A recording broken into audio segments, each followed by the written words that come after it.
Hi, this is Jerry the Snake Man, and welcome to episode 7 of Snake Clips. Today we're going to do exotic rat snakes. We're going to have a Korean rat snake, a Chinese rat snake, and a beauty rat snake. Stay tuned.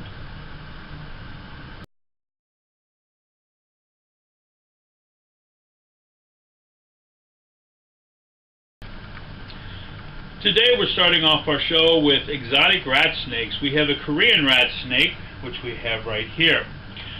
They get to a length of about 4 to 6 feet, and obviously they get their name rat snakes from the diet that they choose to eat. They are semi-arboreal, which means that they love to climb up into trees, and they're active during the daytime hours.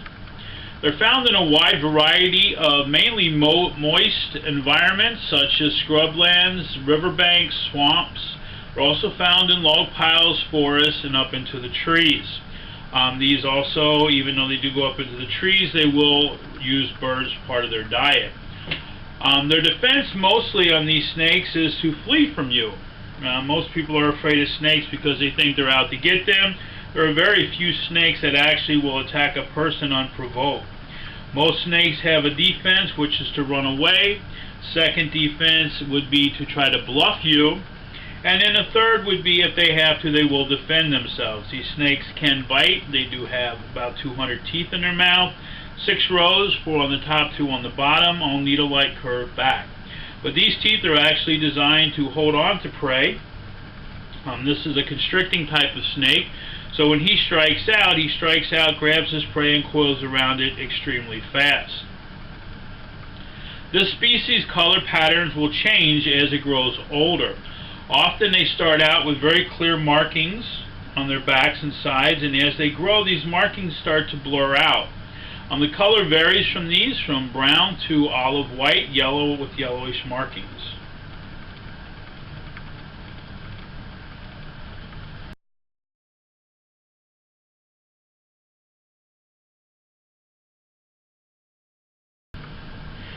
The next rat snake we got for you today is called a Chinese king rat snake. Other names for this rat snake are called king rat snake, stinking goddess, and a keeled rat snake. The word keeled rat snake comes from the scales. Each scale has a little ridge that runs along the top of each scale, which makes the snake have a rough appearance when you hold him, a rough texture.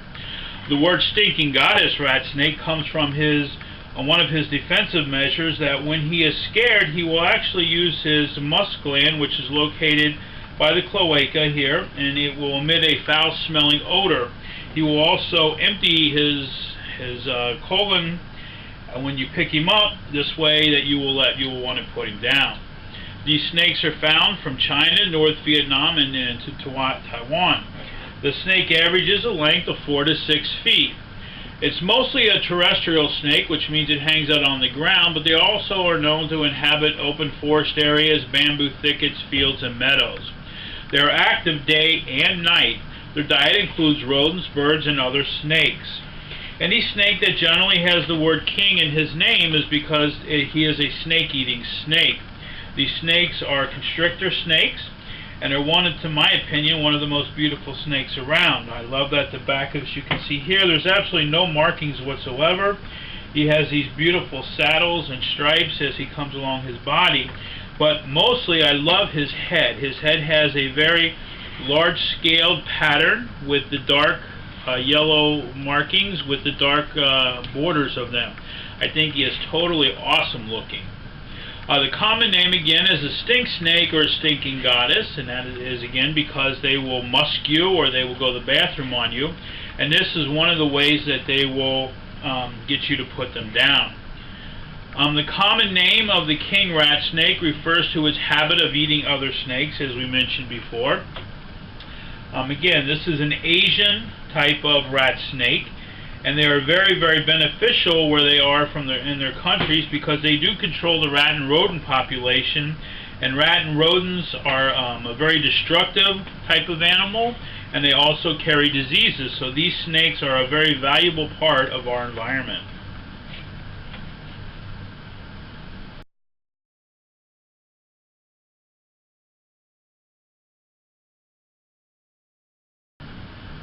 And the last snake we got to show you today on Snake Clips is a Taiwan beauty snake. Taiwan beauty snakes, their common names are beauty snakes, or the striped-tailed rat snake, or the cave racer. Of course, the cave racer, being that this snake does like to hang out in caves, the striped-tailed rat snake is because if you look very closely here, you'll notice that his tail is actually striped from here all the way down. This is one stripe, where from here he has saddles and patterns, and his head actually has no markings whatsoever. This is an exceptionally long rat snake. It gets 6 to 8 feet. Its lifespan is anywhere from 15 to 20 years. Its diet goes from rodents, lizards, bats. He's a constricting snake, so he grabs his prey and he wraps it up.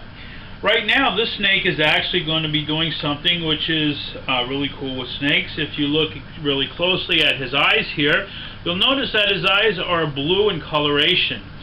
This means that this snake is about ready to shed. As snakes grow, they have to slough off their skin, so what will happen is this liquid will go between the first and second layer of skin. Because right now this liquid is under pressure from the skin being tight, his eyes will be blue and his colorations are a lot duller than normal. As the skin stretches out, his eyes will clear up, he will not look like he's dull anymore, at which point he will start rubbing his nose against his enclosure. He will try to break loose the skin by his nose, and then he will simply crawl out of his skin. These snakes here are from East and Southeast Asia. Some of these can be very aggressive, and even after being in captivity for many years, they still stay aggressive. The mood of a Taiwan beauty snake can be sometimes gathered by their tongue movement. When irritated, they will arch the tongue up toward the top of their head. They will bring it down very slowly to the bottom, and they will pull it in. This is an indication that that type of snake at that point is very irritated and may be wanting to strike. If they're flicking their tongue out very quickly, and that generally means that they're just curious on what's going on, and that's what he's doing right now. He's flicking his tongue out quickly, wanting to know what's happening around him. They're very active during the day as well as at night. They can be found in a great variety of habitats, ranging from forests to cultivated fields to human settlements and to caves. They are semi-arboreal, which also again means that they will climb up into the trees. And they were used as food and in a traditional medicine, and they were also used in the skin trade to make handbags and to make different types of shoes. But because now doing that kind of stuff is not really looked upon very favorably, it diminishes the wild population of these animals, which is a shame, that they are now protected, so you can't use them for the skin trades. But again, this type of snake, though, can be aggressive, but this guy here, he's very, very docile. I've had him since he was a baby, and even though he's in a bluing state, which means he really can't even see me right now, he shows no sign of aggression whatsoever.